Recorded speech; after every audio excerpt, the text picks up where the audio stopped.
question for you. Have you ever forgotten something?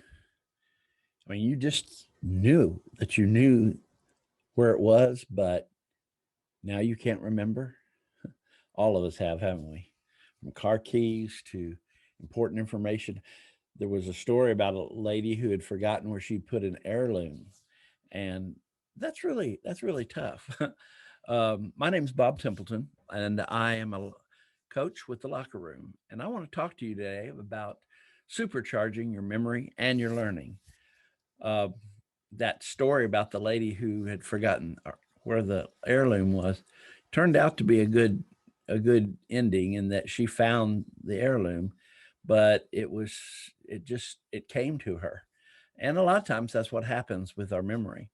But if we keep our memory strong, those moments become less frequent, at least. And then we have a technique to try to recover some of those things that we had forgotten. Um, they say as you get older, it's harder.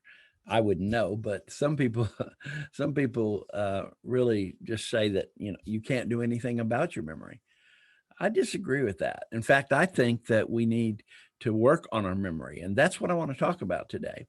Now, this course is for coaches and real estate people primarily.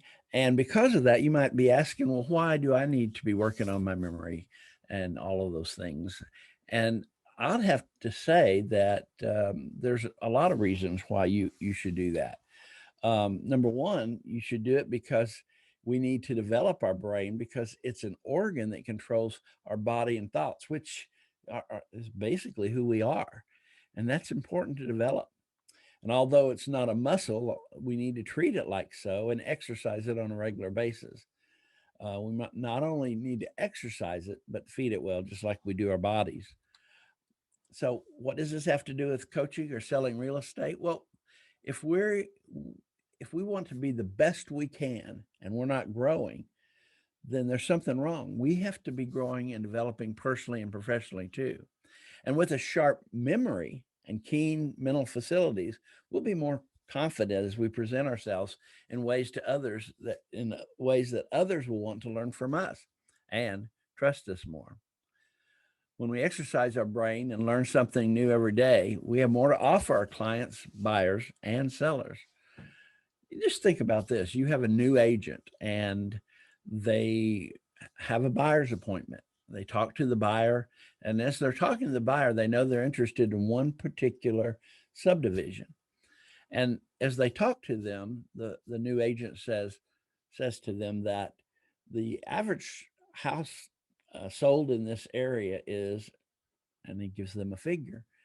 And he said, and over the last 6 months, the market has been up, days on market has been down, and he just rattles off all of this information, statistical information that's good for people to know.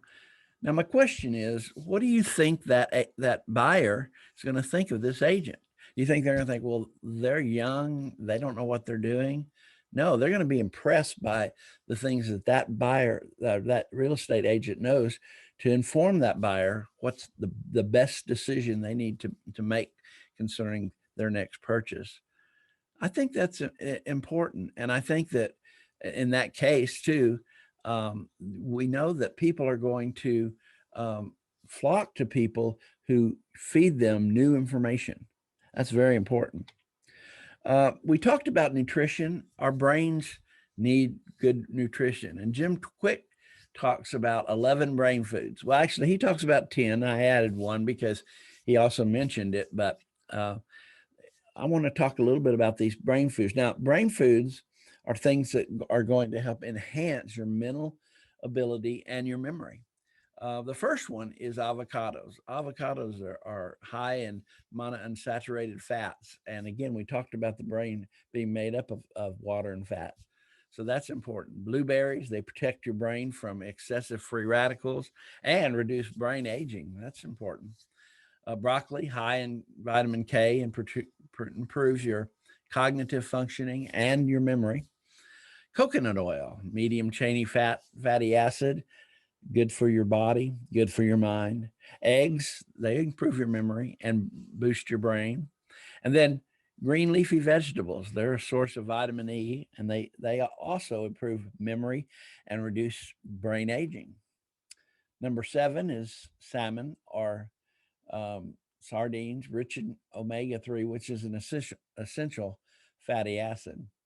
Turmeric, which reduces inflammation and boosts antitoxin levels in your brain. Walnuts, they boost your antitoxin levels and vitamin E and improves your mood. And as we all know, some of us need our mood improving sometimes, right? Dark chocolate, the best tasting of all of these, and at least in my opinion, dark chocolate helps focus and our concentration. And then lastly, the number 11 I talked about was water. Since your brain is made up of 80% water, it's important that we stay hydrated all the time. Without it, we'll feel fatigued, have slow reaction, and slow thinking speed. Now, these are all important, and you might wonder, well, how can I remember those? And of course, we're talking about memory. So let's talk about a technique for remembering those 11 brain foods. Now, we know that memory works through association. It's not a trick, it's a method. Association's easier through visualization. In other words, when I think of something, I associate it with a picture in my mind most of the time. So for these 11 brain foods, we're going to try to use our bodies as reminders, or as a reminder of what these 11 brain foods are. Now, I hope you didn't write them down, but you might have, and that's fine. But at this point, what we want to do is we want to learn them by memory. Okay. And not only are we going to learn them by memory, but because of the way that we are going to link these together, you should be able to know this list frontward and backward. All right. So we'll see how this works for you. And this is something you're probably at the end of this little bit right here. You want to pause this video and do this. All right. So here you can do it with me, and then you can try doing it on your own. Number 1. So the top of our heads, we're going to use the top of our heads for avocados. Those are the first things. The second thing is our nose, and that's supposed to be blueberries. So think about an avocado, or maybe a bowl of guacamole sitting on your head, something completely crazy. And for your blueberries, think about all that you blow your nose, gross, and blueberries come out. Now that is a gross thought, but gross thoughts will stick with our mind. Also, your mouth. Your mouth, we're going to open our mouth, and all of a sudden, growing out of our mouth are broccoli sprouts everywhere. Can you imagine opening your mouth and you can't talk because you got broccoli all in it? For your ears, we're gonna see coconut oil. Now, coconut oil, we can just kind of see it dripping down. You know how oil is, but let's associate that with our ears. And for our throat, let's think about eggs. Eggs are real important. You might even think about eggs just kind of bulging out of your throat all the way around, and you got to be careful. If you hit one of them, you'll crack it. It's just something in your mind to remind you of eggs around your throat. The other thing is shoulders. We're going to use green leafy vegetables. I for some reason I picture a set of leafy shoulder pads. And I'm thinking, football player goes out with those, they're not going to be very well protected, but they'll remember it. They'll remember that experience. All right. Number 7 is your collar. Now, collar was the salmon, and salmon's important because of the omega 3. And we're going to just have a big old salmon necklace around our neck, which is kind of gross and smelly. Again, we remember those things. Your fingers, turmeric. Turmeric is kind of a golden powder like. And so we're going to see our fingers kind of like dipped into like yellow dust. And that's going to remind us of the turmeric. Then our belly button. We talked about walnuts. And let's all of a sudden we're feeling uncomfortable, and we look down, and out of our belly button comes walnuts, and they just start spitting out. In fact, if we kind of aim our stomach one way or the other, we can hit targets with it. Wow, that's great, isn't it? All right. Then our bottom, of course, dark chocolate. And you don't want to make the association there, but that reminds you that at your bottom, dark chocolate. And lastly, your feet. Just see your feet as water faucets. And you're walking along, and in order for you to move real well, you have to turn the faucet on, and water's coming out. You're kind of hydroplaning somewhere. Anyway, think those thoughts, and I want you to take a moment, and I want you to pause, and then I want you to come back, and I want you to go through all 11. And again, if you link them in your mind, so your avocado is linked to your nose, which is your blueberries, which links to your mouth, which is broccoli, which links to your ears, which is coconut oil, links to the throat, which is eggs, shoulders, green leafy vegetables, collar, salmon, turmeric is on your fingers, walnuts out of your belly button, dark chocolate out of your bottom, well, and feet, water all over the place out of your faucet feet. All right. So pause for a second and then come back and we'll continue. All right. I hope you enjoyed that exercise. And just think, next time you go to the grocery store and you want to buy food for your brain, just think through your body and start with your top and work your way down. All right. Again, we talked about visualization and association. It's interesting when you use visualization, a statement like this: whatever you do, do not think of a zebra. And if you think of a zebra, I mean, how are you not going to think of a zebra once somebody tells you not to think of them? Automatically in your mind, you get this picture of a striped horse, right? And I think this is really important to understand, that when we visualize things, we memorize them, or we get to know them so much better. So there's three powerful words in association, visualization, and linking as far as memory development is concerned. Realize it or not, this is how our brains are wired. We see something, we visualize it, and we link it to something else, another experience, a feeling, another thought. Okay. So we have these memory tools: association, visualization, links, and we add to it emotion or location. Have you ever gone somewhere and while you were there, all of a sudden something comes back to you from another time, but it was a emotion that you felt, or a location very similar to the one that you're in? Here's an example. Someone says banana pudding, and you visualize in your head what a banana pudding looks like. You might even remember a hot summer afternoon at your aunt's house, that day when she called you in for the afternoon snack, and she had made for you homemade banana pudding. Now, I don't know, you might not like banana pudding, but I'm kind of a fan. All right. Memory works the same way. We remember things better when we associate them, visualize them, and link them. This is why mnemonics work primarily through association and linking. If you remember some of these tricks that we learned when we were going through school, for instance, in blank, Columbus sailed the ocean blue. Now, first question I want to ask you is, why was the ocean particularly blue? Well, it was blue because it rhymes with two, which is the last number of 1492, right? 1492, Columbus sailed the ocean blue. Also remember names of an imaginary person called Roy G. Biv. You know Roy B. Biv. Why do we remember that name? Very weird name, right? It's because it also gives us the colors of the rainbow in order. They start with Roy, red; O, orange; Y, yellow. There's the G for G. G for G, that's good. Green for the green. B for blue, I for indigo, and V for violet. Roy, B, Boy, G, Biv. There it is. All right. Also, even like spelling, like in arithmetic, you want to spell the word arithmetic. You can remember that a rat in the house made ice cream. All right. And if you take the first letter of that sentence, you can spell arithmetic.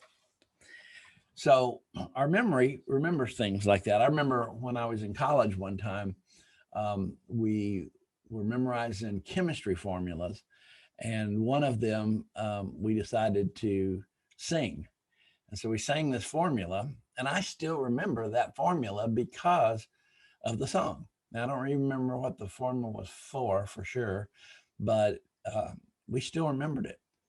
I would sing it for you, but I don't know you that well. All right, let's move on. All right.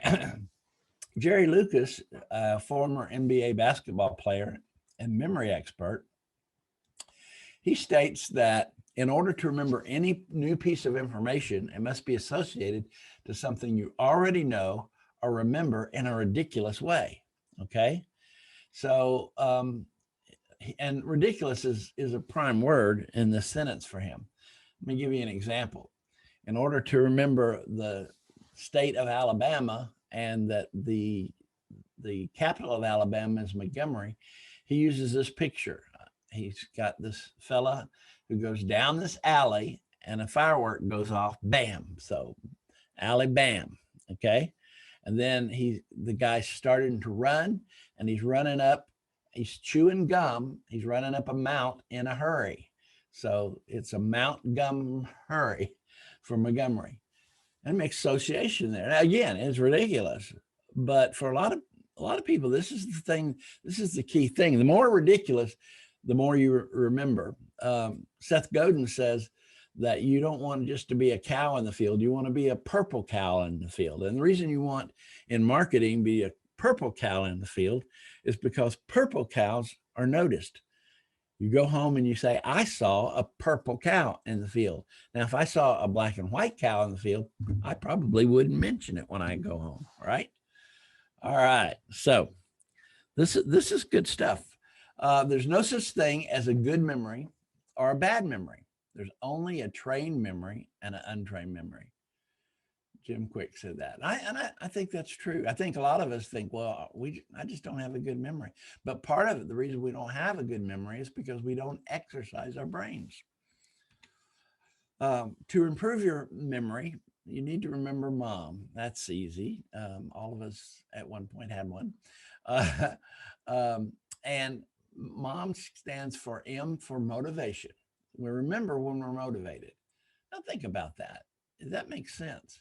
If I'm really motivated to, for instance, make an appointment that I had, and let's say it's an important one, maybe I have to go and get a shot or something like that. We remember because we're motivated, because we want to see the effect of that shot help us either feel better or help us be more immune to something, right? So motivation is important. Now, I mean, you really be motivated if someone said, okay, the next 3 people you meet, you need to remember their first and last names, and I'll give you $5,000 for each name that you can remember first and last. Are you going to be motivated to pay attention to the next 3 people you meet with their names? You betcha. The second one is observation. We must give full attention. We must be present. And if you're like a lot of people that are in this business, this is a difficult one because we spend a lot of our time on the phone instead of being present and giving our full attention to other people. All right. But you've got to do it. The third thing is methods. We've got to learn to use better methods of memory when we're with people, and also as we develop our brain. You know, schools taught us wrong. I was a school administrator for 30 years, and I realized that this is true. In fact, one of the things that most schools don't teach us is how to learn, which is kind of ironic. In schools, we're taught to learn by repetition. The problem is 85% of the things that we learn this way are lost in 48 hours. So in 2 days, you will forget most everything that you learned by repetition. And if you use one of these memory techniques, I won't say you won't lose the memory of an event or an exercise. I'll just say that it will take you longer than two days normally to lose that memory. It will be embedded for a much longer time. So Jim Quick, who is a memory expert, he says that he uses the Be Suave for how to remember names. Now, Be Suave stands for the following. B stands for believe you can do this. If you go in thinking you can't remember names, you won't remember names. Okay. E is for exercise. You've got to practice. You've got to work at it. S is for say it out loud. When you hear a name the first time, say it back to them. U is use it in a conversation. Very important. A is ask how they got their name or its origin or who they were named after. People like talking about themselves. They'll be interested that you even ask. And a lot of people will say, I've never had anybody ask me that question before. All right, V is for visualize. Picture a ridiculous image to recall that name. For instance, if you just met a person named Mary, you could think about a girl getting married. But to make it ridiculous, she's not just getting married, she's getting married to a giant sack of Doritos, whatever. Just something ridiculous in her mind to remember that situation. And lastly, E stands for end. When you leave that person, repeat their name. It was great to meet you, Fred. I just really enjoyed our time together. All of these things will really be helpful. So remember, be suave, okay? And the next time you're in a group of people, start working on these things. The believing it, exercising it, saying their name out loud, using it in conversation, ask about their name, visualize a ridiculous picture, and then use their name as you end the conversation. The question you might ask next is, how can I exercise my brain to keep it sharp? Well, I think there's some things that can really help you with this. The first one is to commit to reading daily. Reading exercises your brain in so many ways. I really love to read, and some people don't like it, but if you read, your mind is working all the time. Jim Quick even talks in his book Limitless about how to speed up your reading, and that's important too, because sometimes the reason we can't concentrate is we're moving too slow through the material that we're looking at. You need to practice your memory techniques. Jim Quick again has some of these. Feed your brain with the right kinds of food. Guess what? You know 11 of them. And the next time that you go into the grocery store, you could start backwards if you want and go water and dark chocolate and etc. All right. Use a brain app to help you with short-term memory, reaction time, and clarity. I recommend Lumosity. It's free. There's a free version and a paid version. I bought the paid version just because you get all of the games with it, but it's really a game system, but it's on purpose. It tracks how fast you react to things, how you memorize things. It's a great program, and I recommend it. In fact, I used it this morning, and it keeps record. I've gone 27 days in a row, completing my Lumosity game series or whatever. So, but it's fun, and it also is helpful for your brain. Also, you need to remember to treat your brain like a muscle. You're going to expand it by using it. Even doing things that your brain's not used to, like brushing your teeth with your non-dominant hand, can cause parts of your brain to develop. And that might sound kind of crazy, but try it. In the morning when you go to brush your teeth, or this evening when you're brushing your teeth, change hands and see how weird that feels, and just exactly what you have to do differently in your mind in order to that not to be just a rote thing that you do. I was thinking about rote things that we do. How many times have you been driving to go somewhere and it was the same route you used to drive all the time, and you missed the turn because you all of a sudden just got into this mode of automatic?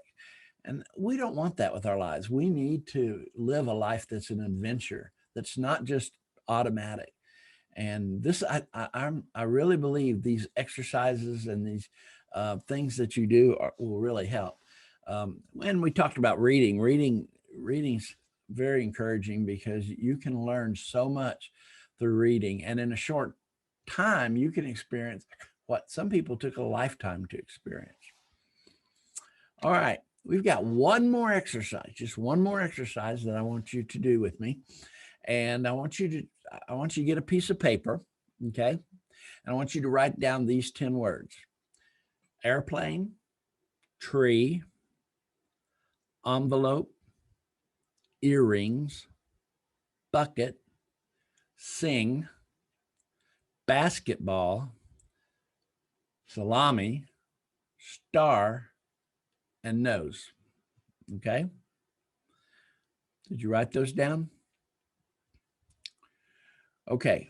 I'm going to go back a page so that you're not just looking at your list. Now I want you to turn your page over, and I want you to think about something that's completely unrelated. Let's think about and your last vacation, and then think about the greatest vacation you took when you were a child. If you hadn't had any vacations, just think about a good memory, something to just get your mind off of those 10 words.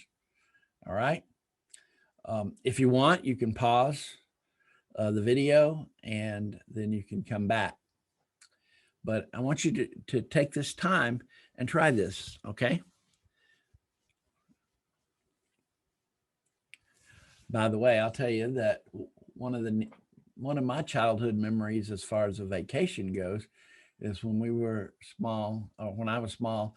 I remember our parents meeting with my aunt and uncle and my cousins in Destin, Florida, and it was just an amazing vacation. We just really enjoyed it and had fun. And I'm not really a big beach person, but that memory sticks with me. And the interesting thing is that there were probably about I don't know how much down the road, probably 20 some years down the road, I lived in Fort Walton Beach, which is right next door to Destin, Florida. So interesting.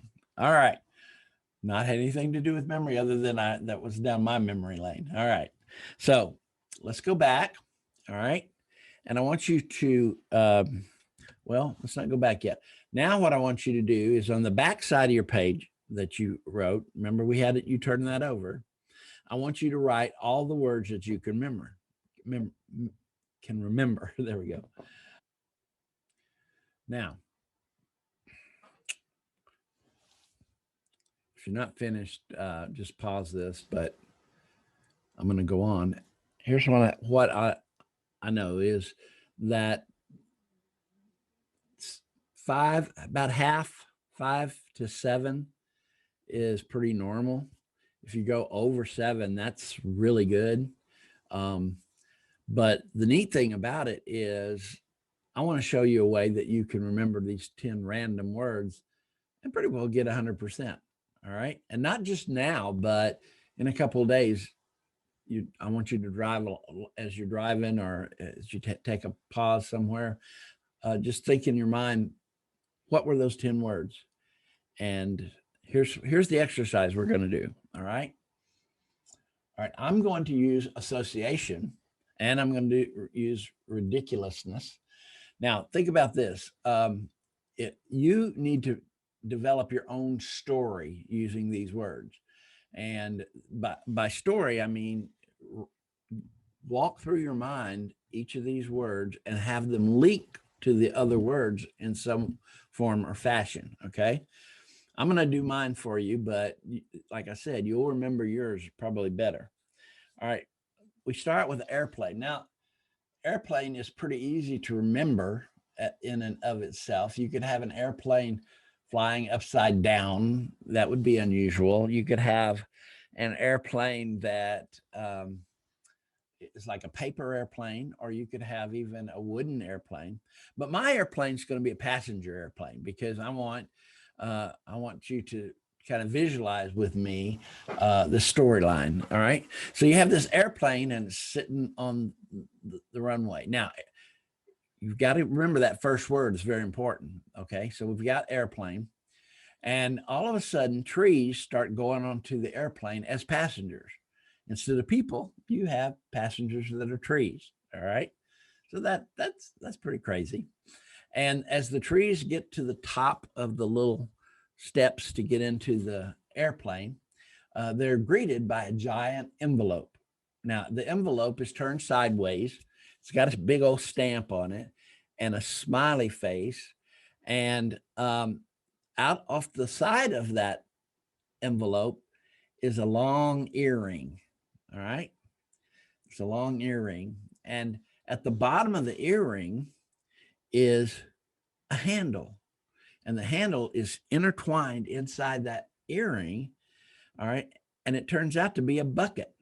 And the bucket, the crazy thing is that bucket starts singing loudly, just starts singing from the top of its bucket mouth. All right. And as it's singing, basketballs are popping out of the top of it.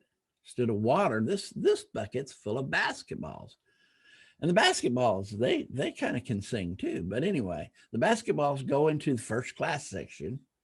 And there on the left side of the first class section is a giant roll of salami. All right. Giant salami. And this salami has hands and it reaches down and picks up a basketball. Well, as it reaches down to pick up the basketball, all of a sudden a slice gets cut off of that particular salami. So you have this big round piece of salami, okay, that's holding a basketball, but giant scissors come in and cut that circle into a star. So now, instead of just the salami or just a salami circle, you have a salami star.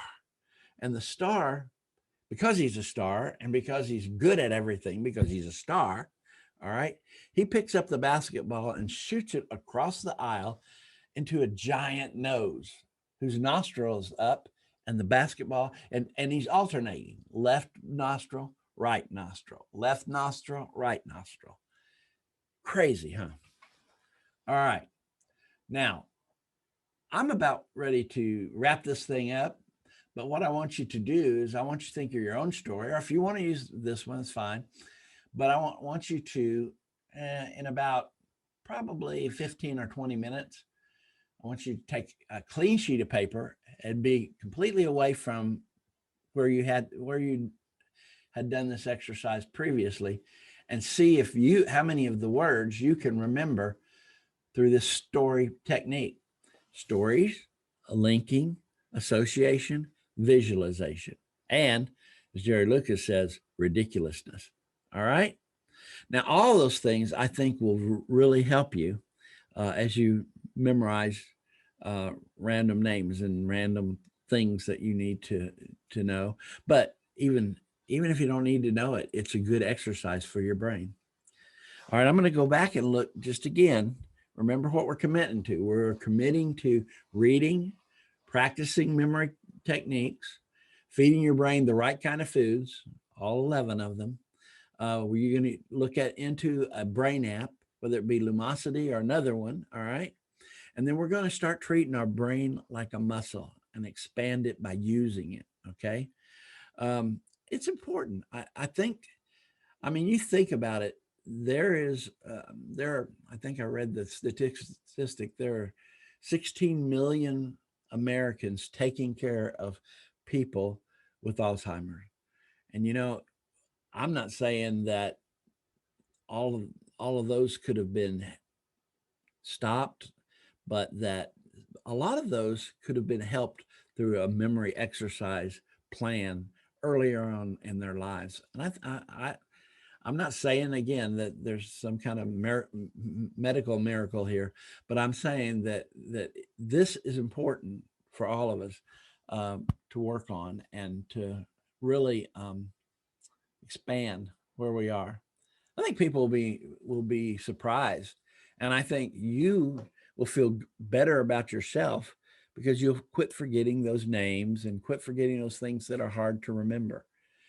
I will want to recommend Jim Quick's book to you. Jim, I will say this about a little background history. When he was in kindergarten, he fell off a chair and hit one of the old iron radiators, and had brain damage. And they honestly said he'd never be the same after that.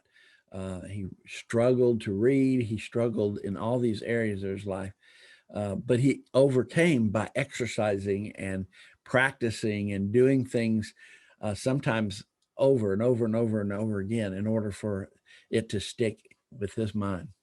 Anyway, you'll enjoy Limitless. And I want to just thank you for your time. I know your time's precious. Um, and I hope that this will be of some good and help for you. Thank you very much.